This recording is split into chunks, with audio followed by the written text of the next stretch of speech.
Capítulo 15. As enchentes. O caminho não ia diretamente para os lugares altos, mas seguia pelas encostas da montanha, região coberta por nevoeiro, ainda mais denso que os anteriores. As três caminhavam em silêncio, cada qual ocupada com seus próprios pensamentos.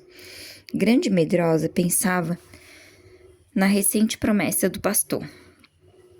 Eis que voltarei breve e dar-lhe-ei o desejo do seu coração. Sofrimento e tristeza talvez pensassem na resposta do pastor à pergunta que haviam feito antes de partir, sem nenhuma indagação especial. As guias, em completo silêncio, procuravam dar à companheira aleijada a maior assistência possível. Uma vez dentro, notaram que alguém estivera ali recentemente, pois o fogão aceso havia uma chaleira com água quase a ferver. A mesa também estava preparada com 3 lugares e sobre ela um suprimento de pão e frutas. Por certo, as viajantes eram esperadas, embora nenhum sinal houvesse de quem teria preparado tão gentil recepção. Elas se banharam, sentaram-se à mesa, deram graças e serviram do alimento. Então, cansadas como estavam, deitaram-se e caíram logo num sono profundo.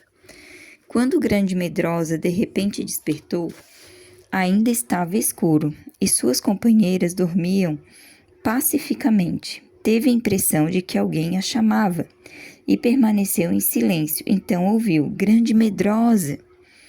Eis-me aqui, meu senhor. Grande Medrosa, tome agora a promessa que lhe fiz, quando a chamei para seguir meus lugares altos. Tome também o desejo natural do amor humano, desse amor acerca do qual você sentiu, que já estava brotando em seu coração, quando plantei em você o meu próprio amor.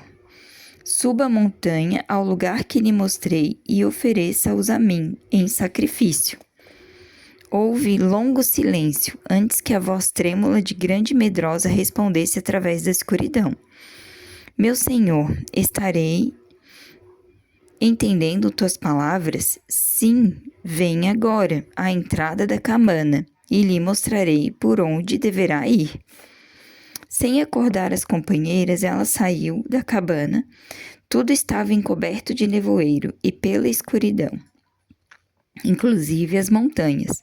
De repente, o nevoeiro se abriu em determinado ponto, como se formando pequena janela através da qual apareceram, brilhando a lua e as estrelas. Pouco abaixo delas havia um pico nevado brilhante, e ao pé dele uma rocha sobre a qual grande volume de água caía e se esparramava em costas abaixo. Só a parte superior da rocha sobre a qual a água caía era visível. Tudo ou mais estava envolto da névoa. Aquele é o lugar indicado, disse a voz. Sim, meu senhor, eis-me aqui. Sou tua serva e farei conforme a tua palavra. Ela não se deitou de novo, mas permaneceu à porta da cabana, esperando o alvorecer. Parecia-lhe que a voz da cascata enchia agora toda a noite e ecoava no seu trêmulo coração, gritando por toda parte e repetindo. Tome agora a promessa que eu lhe fiz e o amor humano natural de seu coração e ofereça-os a mim em sacrifício. Com os primeiros sinais do amanhecer, ela se encurvou sobre as companheiras e disse: Devemos ir agora. Recebi ordem para subirmos a cascata. Elas se levantaram imediatamente e, depois de rápida refeição, começaram a subida, em direção à voz atroadora da cascata, que também estava envolta no nevoeiro. O caminho se tornava cada vez mais escabroso. à medida que subiam e as horas passavam. Ao longe, relâmpagos fendiam a cortina de névoa com seus fachos de luz, e trovões ribombavam. De repente, já bem no alto do caminho, ouviram o som de passos que desciam correndo, escorregando e resvalando por pedras e rochas. Assustadas, elas pararam, unidas, e se encostaram no barranco, a fim de dar passagem a quem vinha tão apressado. Naquele momento, no meio da cerração, surgiu covardia, depois amargura, ressentimento e orgulho. Mais atrás vinha a autopiedade. Eles corriam como se quisessem salvar as próprias vidas. E ao alcançarem as mulheres, gritaram: "Voltem, voltem de uma vez! As avalanches estão rolando, e toda a encosta da montanha se sacode como se fosse ruir. Salvem-se, salvem-se enquanto é tempo." Sem esperar resposta, continuaram correndo e tropeçando montanha abaixo.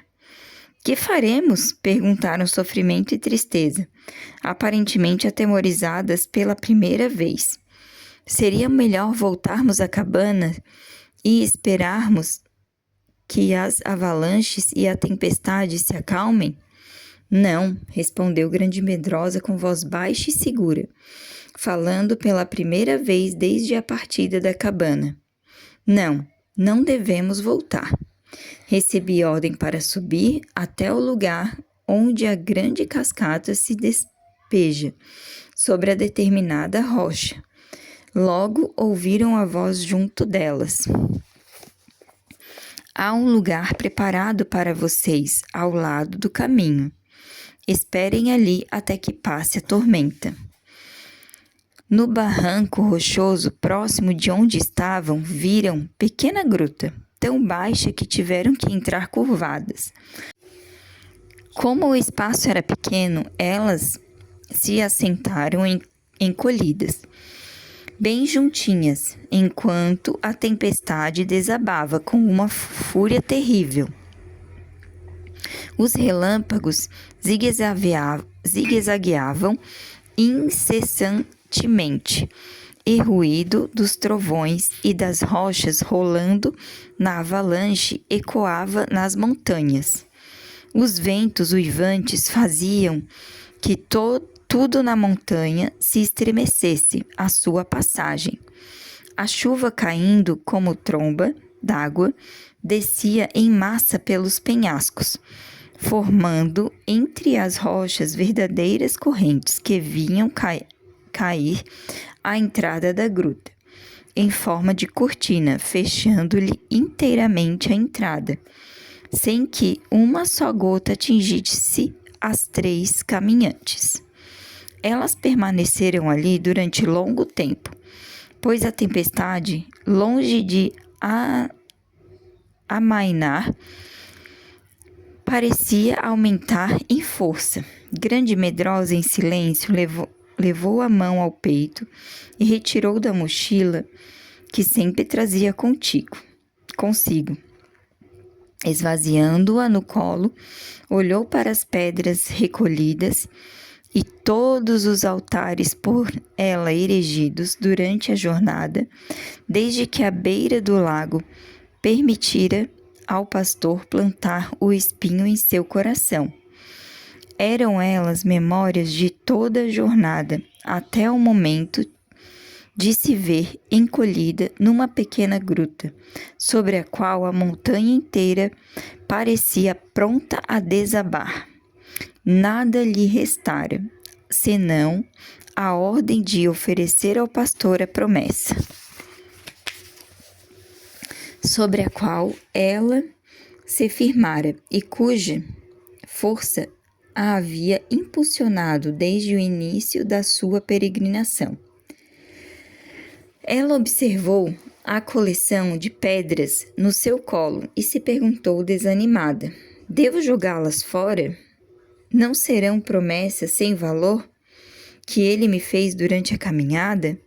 Então, com dedos gelados, ela tomou a primeira pedra e repetiu as primeiras palavras por ele proferida ao lado do lago. Eu farei seus pés como os da corça, e a farei andar altaneiramente. Abacuque 3,19.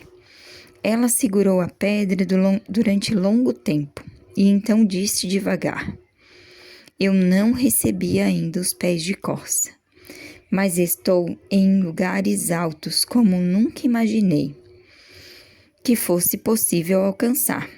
Se eu morrer aqui, que importa? Não jogarei esta pedra fora. Ela colocou a pedra de volta na mochila, apanhou a seguinte e repetiu: O que eu faço, não o sabes agora, mas o compreenderás depois. João 13:7. E com um suspiro disse: Pelo menos metade de tudo isso é verdade. E quem saberá se a outra metade ou não há selo? Mas não jogarei fora. Tomando a terceira pedra, ela citou: Esta enfermidade não acabará em morte, mas é para a glória de Deus. João 11:4. Não para a morte, repeliu ela. Embora ele diga, ofereça a promessa em sacrifício, mas grande e medrosa depositou a pedra de volta na mochila e apanhou a quarta. Acaso é esmiuçado o cereal? Não. O lavrador nem sempre o está debulhando, nem sempre está fazendo passar por cima dele a roda do seu carro. Isaías 28:28. Eu não posso me desfazer dessa, disse, recolocando-a na mochila e apanhando a quinta. Não poderei eu fazer de vós como fez a este oleiro? Jeremias 18:6. Sim, disse ela, e colocou a pedra na mochila. Tomando a sexta pedra, ela repetiu: Ó oprimida, arrojada, com a tormenta e desconsolada, eu te construirei com pedras de turquesa. Isaías 54:11. Ela não conseguiu continuar e começou a chorar amargamente. Como poderia eu desfazer-me desta pedra? Ela se perguntou enquanto a colocava na mochila, com as demais e apanhava a sétima. As minhas ovelhas ouvem a minha voz, e elas me seguem. João 10:27. Deveria eu jogar esta fora? Perguntou a si própria. Tenho eu realmente ouvido a voz, ou me tenho decepcionado o tempo todo? Lembrando-se do rosto do pastor, quando ele lhe fez essa promessa, ela recolocou a pedra na mochila, dizendo: Guardarei esta pedra, como poderei dispor dela? E apanhou a oitava. Agora verás o que hei de fazer. Êxodo 6:1. Lembrando-se do precipício que lhe parecera terrivelmente intransponível e de como ele a conduzira ao topo. Ela colocou a pedra com as outras e apanhou a nona. Deus não é homem para que minta. Porventura, tendo ele dito, não o fará? Ou tendo falado, não realizará? Números 23:19. Por longo tempo permaneceu assentada, trêmula, com aquela pedra na mão. Mas afinal disse: Eu lhe dei a única resposta possível quando lhe disse: Se tu podes decepcionar-me, faze-o. Então ela depositou a pedrinha gelada na mochila e apanhou a 10ª. Os teus ouvidos ouvirão a palavra que será dita atrás de ti. Este é o caminho, andai por ele. Isaías 30:21. Ela se estremeceu com estas palavras, mas depois de algum tempo acrescentou: Tens pouca força, entretanto, não negaste o meu nome, Guarda o que tens, para que ninguém tome a tua coroa. Apocalipse 3, 8 e 11. Recolocou a 10ª pedra na mochila e, depois de longa pausa, apanhou uma pedra feia e pequena, que estava no chão da gruta, e a colocou com as outras 10, dizendo: ainda que ele me mate, nele esperarei. Jó 13:15.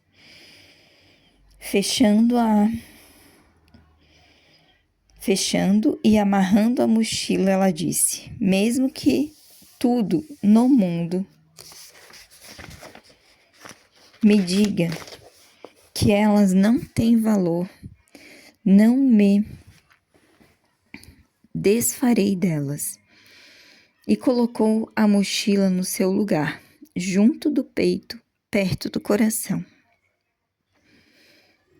Tristeza e sua irmã estavam sentadas em silêncio, ao lado dela, observando-a atentamente, enquanto ela mexia com as pedras no colo.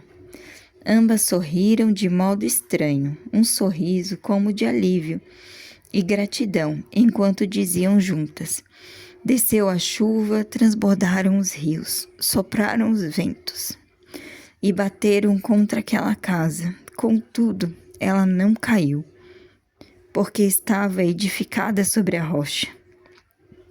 Mateus 7:25.